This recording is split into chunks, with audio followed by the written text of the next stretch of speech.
Kenny Pickett era begin? He is officially the starting quarterback for the Pittsburgh Steelers. Did you like what you saw? Do you think it's game-changing for the Steelers? Better than Trubisky, I'll say that.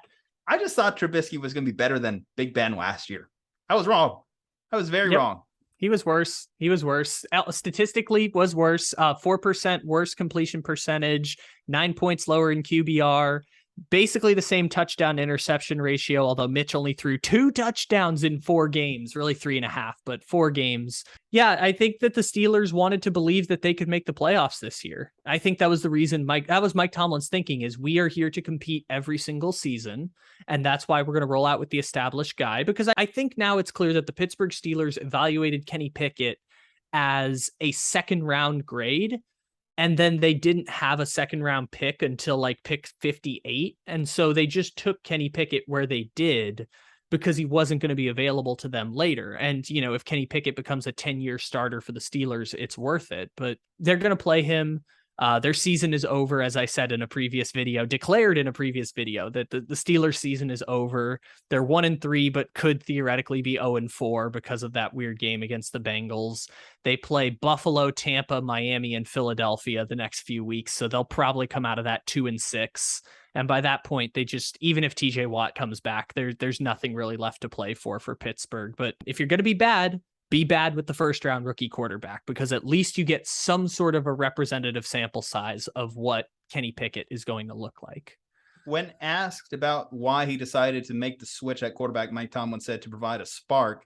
I think he did do his job in providing a spark for the offense, because you look at what the Steelers did immediately when he comes in, aside from the fact he threw a pick on his first drive, he did end up scoring a touchdown. He scored 2 touchdowns in that game, ended with another, you would call it a bullshit interception at the end just because it's Hail Mary time. So we finished. Yeah, he had 3 interceptions. 2 of them were punt interceptions. Yeah, so you can live with that. I think that not having a real game plan for him put him behind the 8 ball. You did see Pickens was starting to get more involved on this team. So the fact that he was using those wide receivers, I think is a positive sign. It's certainly, if you're Chase Claypool, who's trying to get a contract, or Pickens, who's trying to establish himself as a rookie, you prefer having Kenny Pickett under center because you just weren't getting involved in the offense enough with Mitch.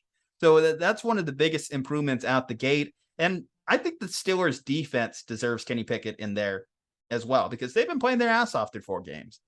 They've been one of the better defenses in the league. Yeah, they allowed the Jets to make that comeback late. Hayward, Minka, they kind of got a little banged up towards the end.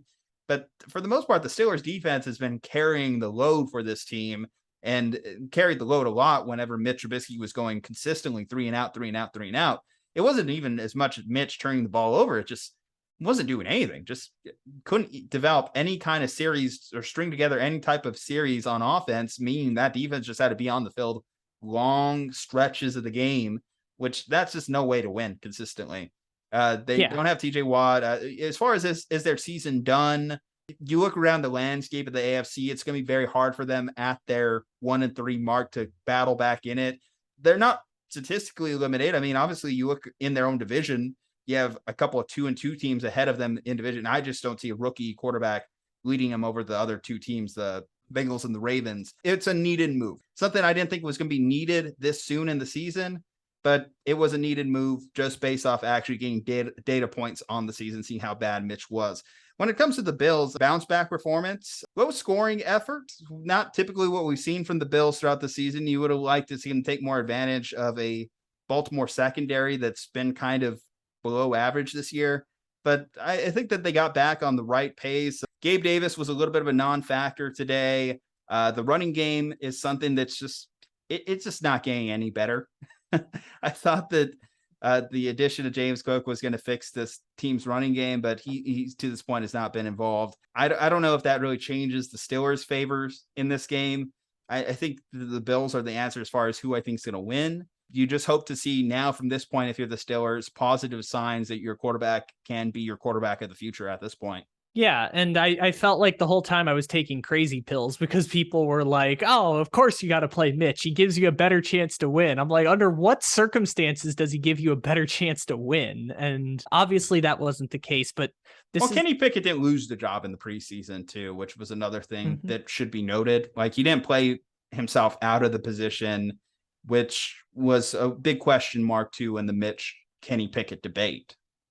Yeah, and the thing that I've always found interesting is why is only quarterback the position where people like take it one step, like they'll put in someone who's actively worse even though you've drafted a first round quarterback. And I think the answer is that Pittsburgh thought they were going to win this year. Pittsburgh thought that this was going to be a project. So a thing I've heard from an NFL insider, a Steelers insider, I can't remember who it was to give credit, but that Mitch consistently practice after practice looked like the better player. So it wasn't obvious for the Steelers that Mitch was a worse player.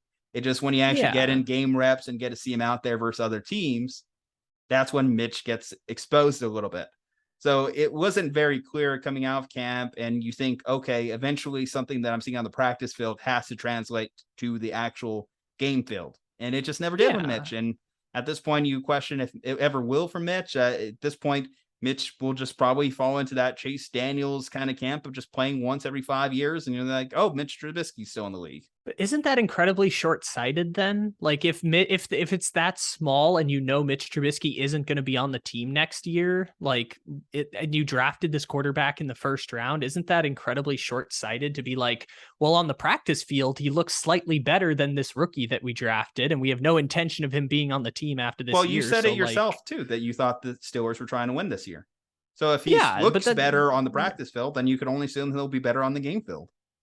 Yeah, I just was kind of disillusioned to that fact. I think that's what the Steelers thought. I don't think I personally thought that the Steelers were going to be a great team. Did I think they'd be competing for a wild card? I thought it was a possibility, but I thought like 7 teams in the AFC would be competing for a wild card. So I said at the start of the year, someone is going to go 6-11 and it's going to be surprising. I thought it might be the Bengals, it might be the Steelers, it might be the Patriots. And I think the Steelers are firmly in that camp because Pittsburgh is. I mean, I said it already. Their season is over. Like the entire purpose of this season for Pittsburgh is to work on developing the rookie, protect Najee Harris. The offseason goal is figure out your offensive line. If that means like looking for an option at the trade deadline, then so be it. But like your goal is to work on the I think the offensive line in Steelers the future. too, to give a little bit of slack, they thought that maybe they could have found a hidden gem in Trubisky and they could have rebuilt him, because was Trubisky just going to be one of those guys that went to the wrong situation very early on, but found themselves in a situation that's usually stable, which Pittsburgh usually is a stable situation in the NFL, and could have fixed whatever problems he had?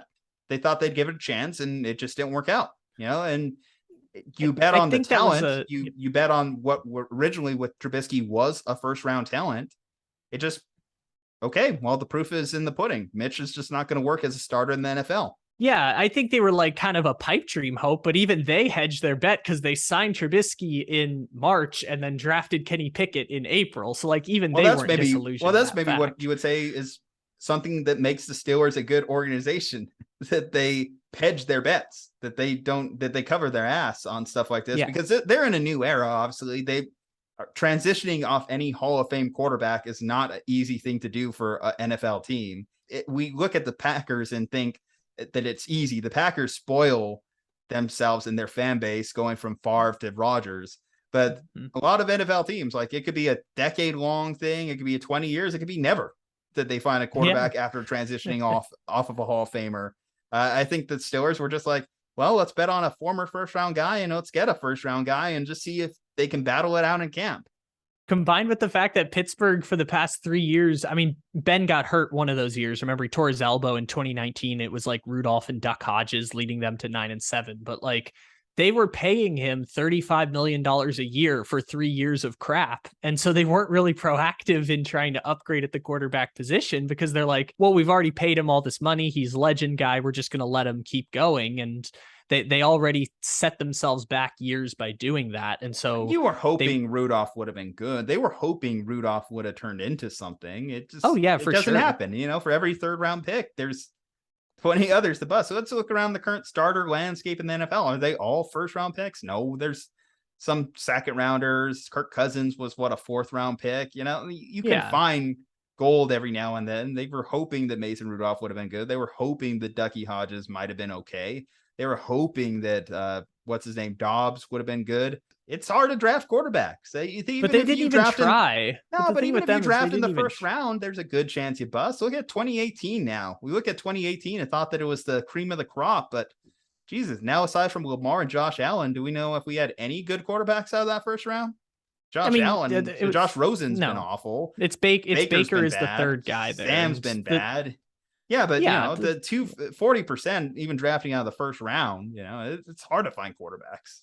And in fairness to the Steelers, they were in on Aaron Rodgers during that weird offseason where Aaron Rodgers was like maybe leaving Green Bay or not leaving Green Bay. So like they were at least looking at alternative options. It just there was nothing there for Pittsburgh. And this is just this is a thing that a lot of teams go through. But because Pittsburgh, like we talk about all the time, Mike Tomlin's had a winning record every year in Pittsburgh for 15 years. And before that, Bill Cowher won championships. And I think Bill Cowher literally won a championship and then retired, not right after the championship, but the year after the championship. So they had that seamless transition there. And so it doesn't always work out that way. And this is a season where Pittsburgh is going to finish 6-11 or 7-10. It's kind of like whatever between the two of those. It doesn't matter at that point because Pittsburgh's going to have a top 10 draft pick or a top 15 draft pick. Again, it's semantics. Pittsburgh's going to miss the playoffs. They're going to have their highest draft pick in years.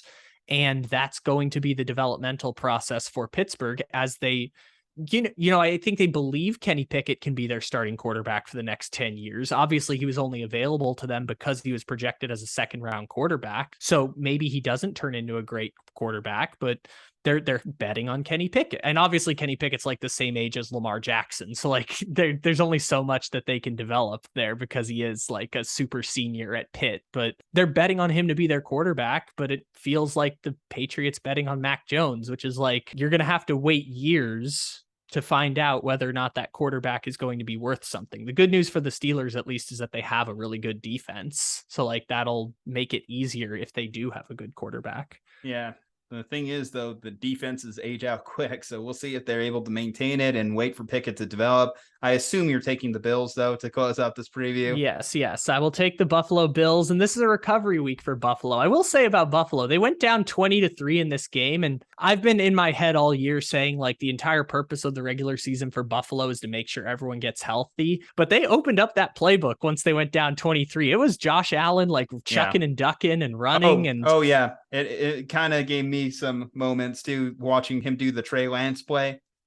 Yeah, no, they opened up that because the thing I said about the Bills running game, I don't understand how the Bills always have a shitty run game. Like 4 years in a row, their run game is always bad. But the good news for them is that Josh Allen is their number 1 running back and their number 1 quarterback. So like their best option is Josh Allen can be a great running back if they use him in the running game. The thing is they don't want to Cam Newton him and destroy his body by the time he gets to 30 because he's Josh Allen. They'll have to figure that out at some point. I don't know how, but they need to figure it out. I don't know if it's a trade. I don't know if it's actually doing what's the unthinkable in today's NFL, but drafting a running back in the first round. But they need to fix their running game just for the purposes of maintaining Josh Allen, as by the way, I will give them credit. Last year in the regular season, they would not let Josh Allen run the football. They protected him. I was just interested how once they got down against Baltimore, they opened up the playbook. It's a dual-edged sword too, because you don't want to take away what makes Josh Allen also an amazing player. Because part of his charm, though, is that he can do that, that he can just straight up stiff arm defenders and just bull through guys. And you don't want to see him, again, age like milk, age like Cam Newton did. But while it's happening in the moment, it's hard to separate the forest from the trees. You just appreciate it while it's going on. And I think that foresight being what we're thinking it should be, they should look to fix that running game. They should look to find a franchise running back. It's not always easy. It's not as easy as we make it. Well, you can get at least value at the running back position by finding the star caliber running backs, the Jonathan Taylors. I mean, now we look at the Chiefs. The Chiefs missed hard when they drafted CEH over Jonathan Taylor. Don't let Patrick Mahomes in charge of running back scouting, I guess, is the lesson there. He's a great quarterback. Yeah, it didn't work out terrible, but you're right. Because Josh Allen's going to make $45 million and Diggs has his contract and Von Miller and Tre'Davious White and Jordan Poyer and Micah Hyde, they have to find value at certain places. And they've chosen the running back position, and that has not worked out. What's funny last year is that I was clamoring for them to trade for Dalvin Cook. Then they drafted his brother, James Cook, and he looks like a brother of Dalvin Cook in the running back system because he's now filtered in with Zach Moss and Devin Singletary on what I think might be the worst running back room in the NFL among the good teams, among the teams that aren't actively tanking. Might be the worst. There's worse situations you could probably find.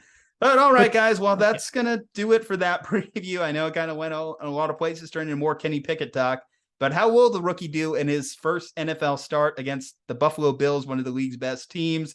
Drop below in the comment section. Leave a like on the video. Subscribe to the channel. Follow us on social medias. And from Juju and Kyle, stay safe, happy, and healthy. We'll see you on the next one.